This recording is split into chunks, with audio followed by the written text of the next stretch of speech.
Hello YouTube, this is Mrschylock once again, and here is turn 4 and parts of turn 5 of my Let's Play for Rome Total War Barbarian Invasion. Well, here I'm just picking up from where I left off last time. I am more or less ending the process of killing my own citizens and beginning the process of moving the war out to the barbarians. At this point, I have a lot of denarii, and the campaign difficulty gets precipitously easier, and the battle difficulty gets precipitously harder at the same time. The reason is rather simple, really. I have a lot of money. I could do what I please, and my citizens' happiness is more or less guaranteed because I have brought them two of the most permanent things in the world: death and Mr. Jesus.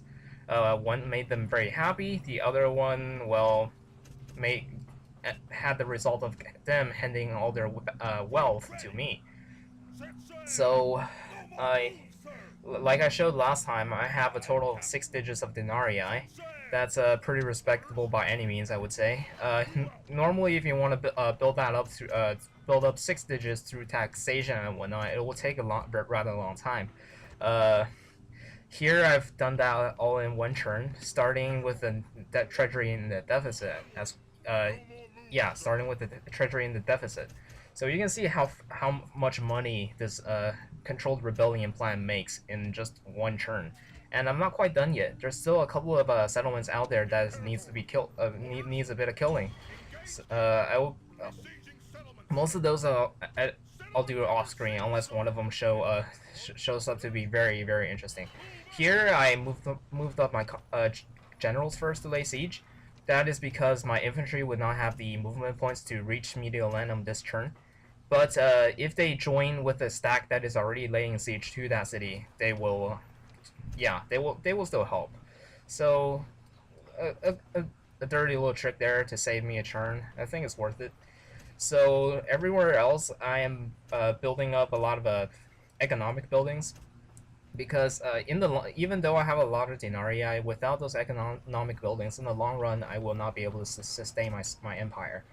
And also, I am recruiting units of peasants to be left behind when my armies move on. Peasants only cost a measly amount to recruit, and a very measly amount to upkeep. So they are the most economically efficient unit to garrison your cities. And when your and as far as garrison troops go, a unit of communitances does not differ at all to a unit of peasants in terms of effectiveness. So there really is no reason why not to use peasants when you're not expecting to be attacked. I'm going to be using a reckless aggression as my best source of defense. So the barbarians will not even have the opportunity to attack my back lines. Another thing. I kind of counted the number of turns it would take for my little sneaky navy to reach Constantinople and siege it and attack and take it. Right now, estimates stand at on turn 8, I will be able to take Constantinople. So from now until then, all my other armies will be will be pretty much in a mad blitzkrieg mode, trying to take the necessary number of settlements in order for me to win. Right now, I think my total stands at somewhere around 22 to 25, and I need to take 33, excluding Constantinople, to win. So all that is going to come within a couple of turns, but I do have a lot of armies out marching about. So it should be very possible. So as you can see, all my armies are leaving the cities they have already conquered and moving somewhere else where the enemy is currently at. So some of my targets are the Berbers in the south. So the Goths in the east, the Celts in the north, and all the other green cities, which I will mop up. Oh, and the Saxons as well, and of course the Eastern Empire. I'm hoping that I will be the one to backstab them first, and not them me. So Because if they backstab me, my little invasion navy is gonna be wrecked in no time at all, and that'll set back my campaign progress very too much. To, yeah, is no bueno. So I'm gonna hope that they're not gonna betray their Roman friends, in quotation marks.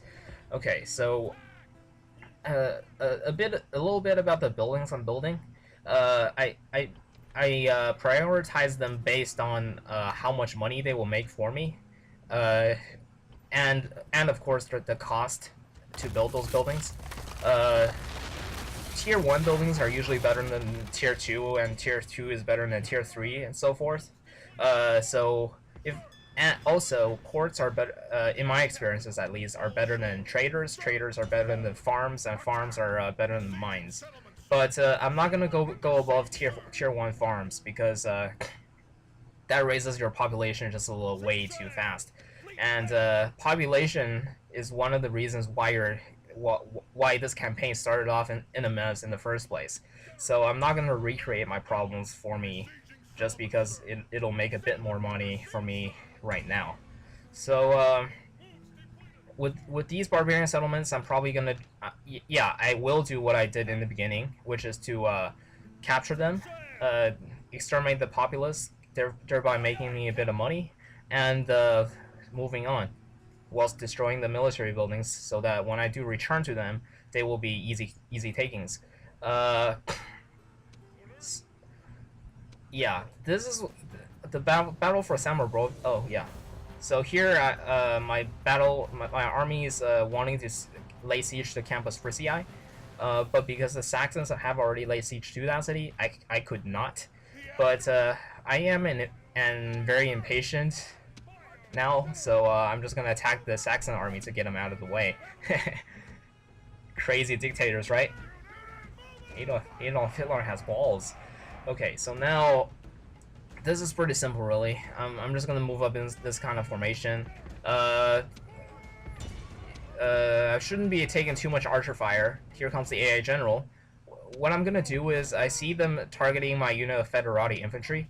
I will run that unit behind my lines so that the AI general will halt the charge right in front of my infantry line. At which point I will charge him and completely annihilate him. As you can see, he is starting to come to a stop and doing a weird turn for I don't know what reason. All the while, my infantry pepper him with Pila. That probably removed a lot of his hit points, and from here he will die very quickly. This is something you've probably seen a lot of times in my campaign. There's a good reason for that. These general units are probably the most dangerous unit in the enemy army as of now, and will continue to be the most dangerous unit up until the end of the game. But their impact will lessen over time because the armies right now are rather small, and the armies later will become larger and larger. So right now, there's a couple of routing units which will die rather quickly. My general will chase all of them down, kill them all. A lot of blood, not a lot of treasure, but this will help me later on when I try to take the Saxon capital. A couple of less units we'll deal with. That's always good. So, rather usual stuff. My general did not take a lot of casualties and killed a lot of people. The units in my general are pretty much all Rambos. They are men. They are tough. They kill without mercy. Okay, that was a cut. I made this video a couple of days ago. I don't remember all too well what was going on and whatnot. So yeah, I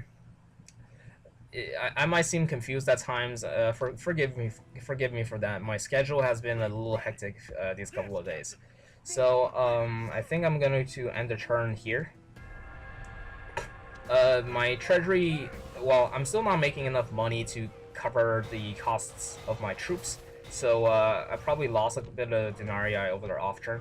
So as expected, I lost a couple more settlements. That's all to be that's all in the plans, really. Yeah. So at this point, it's probably easier for me to leave my armies in the cities that I will capture instead of doing the same thing what I've been doing so far. Because I'm rich enough to do that now. Also, if you look at my denarii stack, don't be worried. I put a lot of money into the construction queues because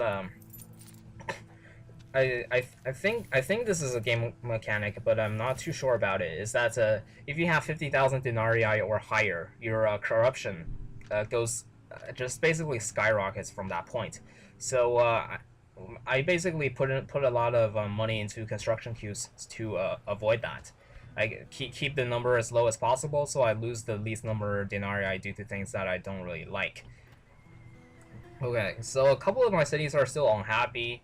Uh, looks like Mr. Jesus did not work fast enough for me, but if I recruit a couple more units of peasants and lower the taxes now, uh, everything should be good, more or less. Yeah. Uh, so yeah, the usual ports, roads, traders, level 1 farms, mines, and churches. Those are the only buildings I'm going to build right now. The reason why I'm not building military buildings is because it's not going to... By the time they're finished, my campaign will be finished. So there's no really timing. The timing is not good. Right here, you can see that I split off my cavalry first to attack the lay siege to the settlement, and build the ram so that the next turn, when my infantry catches up, I will be able to attack the city. I hired that unit of mercenaries to be able to finish the ram in one turn, and also to deny the AI the opportunity of hiring them and using them against me. He, yeah, here I noticed the AI has a stack outside of the city. I will attack that stack manually later on, not in this video because I have other things planned. But the stack inside Syracuse would reinforce, and if I could kill them both off, I could walk into Syracuse this turn, saving me some valuable time.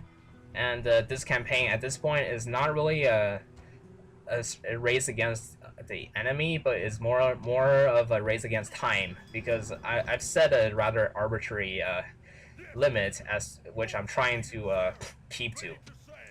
So here, that stack of rebels has effectively prevented me from sieging this city of Salona during this turn. I am a little unhappy about that, but there isn't much I can do. My cavalry probably... I'm too lazy to micromanage the battle with my cavalry, so yeah. Okay, so here I have completely recaptured the Italian peninsula. My army is that large just because Mediolanum did not rebuild last turn, so I combined the two stacks I have waiting on Mediolanum and Ravenna.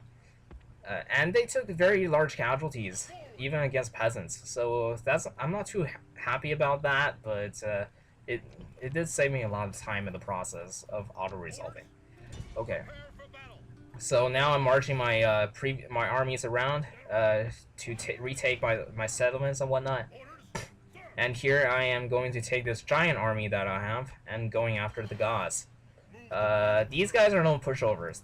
They'll have by this time they'll have a pretty large stack in their capital and whatnot. So I need to be rather careful. And there's a couple of other things that I wanted to talk about. Ah, yes. This kind of blitzkrieg strategy I'm running right now has been more or less patched in the more recent Total War games. So, it still works in medieval, but for Empire, there's guns to stop this kind of general abuse, and in Shogun, the replenishment rates on your general units are so low that you can't really afford to take much casualties. Yeah, like, basically, to really blitzkrieg across the map, you have to play Rome or medieval. It gets a lot harder to do that in the later Total War games. It goes to show how much the games have improved over the years, and Rome 2 should be something spectacular, in my opinion. Hopefully it's something spectacular, because I'm probably going to play it too much and ruin my life once again. So I think I'm going to be showing two more battles in this turn. One is for Tara, the capital of the Celts, and the other will be for some barbarian settlement, I think. Yeah.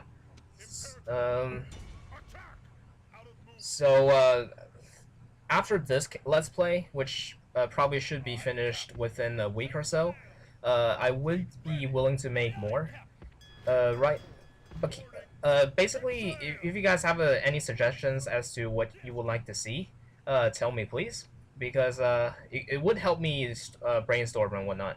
Right now, what I'm thinking is I could probably do a campaign for the original game, well, one of the harder factions, obviously. I don't need a cakewalk such as the Romans and stuff, and or I could do something for the for medieval.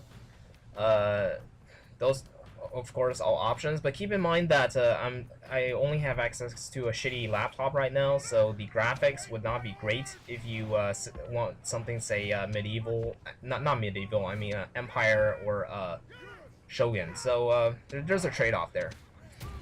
This is I'm showing this battle because this battle is probably the easiest battle I've run into so far. Uh, it's a good it's a good indicator as to why I would like to make some cuts in my videos. Here, basically, all I really need to do is break down the gates and let my general go crazy and kill everyone.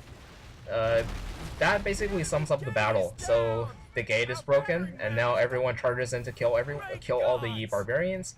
I can do this because they only have 2 archers and a peasant. Easy stuff, right? They cannot do anything in a melee, and this is the result, really. Fast forwarding and attacking, clicking a couple of attack orders here and there. Yeah, this is the reason why I make some of the cuts I would like to do. I'm trying to, at this point, to make short and condensed and hopefully interesting videos, and not something long and drawn out with long periods of awkward silence. For me, at least, those kind of videos are not very entertaining, and I'm trying to make videos so that you guys would be entertained. Yeah. Okay, so here, as usual, I would like to... Oh, yeah, I think I cut all that off. So here is the battle for Del Rada. If I can successfully take this settlement, I will be able to wipe out the faction of the Celts, because they... I think the guy in the city is their only general left. And once he dies, all the other cities they have will go rebel. So they have a unit of generals. It's the king, so it's a very large unit of generals, and some Galaglies and some Velites. They're not called Velites, of course, but they're very similar to them. So here, the unit of Galaglies is in the very outside. They are very susceptible to archer fire, though, because their armor, although their defense is rather high, but that's their melee defense. Their armor, which is effective against archery, is only 7, and because they're not exactly faced to me, that 7 is applied a modifier less smaller than 1. So more or less, I'm effectively shooting into a 3 defense unit, and that really carves them up. They went down from like 80 units down to like 30. And that's a rather good unit, by the way. So so that, like, archers, if you want to inflict maximum casualties to enemy units, don't shoot them from the front, because that's where they're yeah, don't shoot them from the front. Think about it, like, would you rather want to be shot with an arrow where you have a shield, or where you're not looking? And the AI once again makes a very critical mistake of dividing his troops when he's already outnumbered, allowing me to mop up a smaller portion of its army at once, and leaving him less to fight me with. Very bad idea when you're already outnumbered. So right here, I'm just going to march into the city, hopefully get into a good melee, minimize my casualties, and kill him off. After this battle, this army will more or less stay around England and pacify the whole place. There's probably going to be they'll probably rebel against me a couple more times here and there.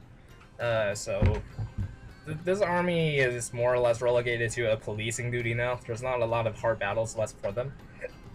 I see the AI coming towards me, and since the AI is very aggressive and willing to attack, I will run my cavalry past that little street where the T is formed, so that when the AI follows his heart and attacks me, I will be able to sandwich his units between my infantry and my cavalry.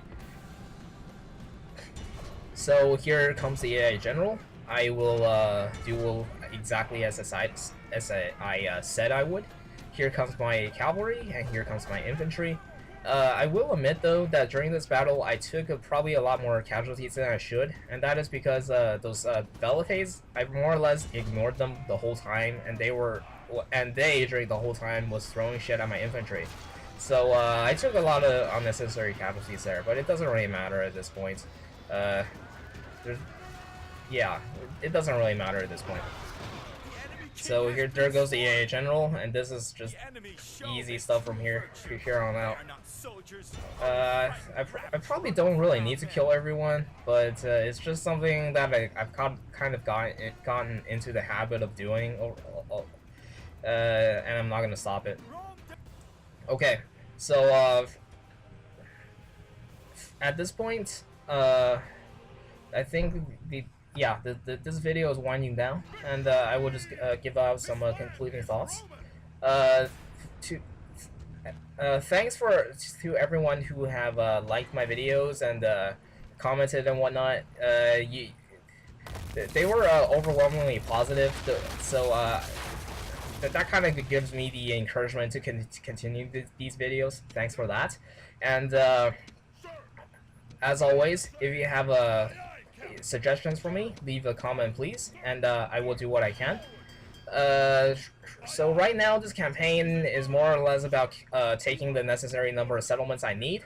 It shouldn't be too much more because it shouldn't last too much longer. And if you have ideas for further Let's Plays for me in the future, leave them, please. And I think there's a bit more stuff, and I ain't got too much more to say, so I'll just call it here. So until next time, see, yeah, next time.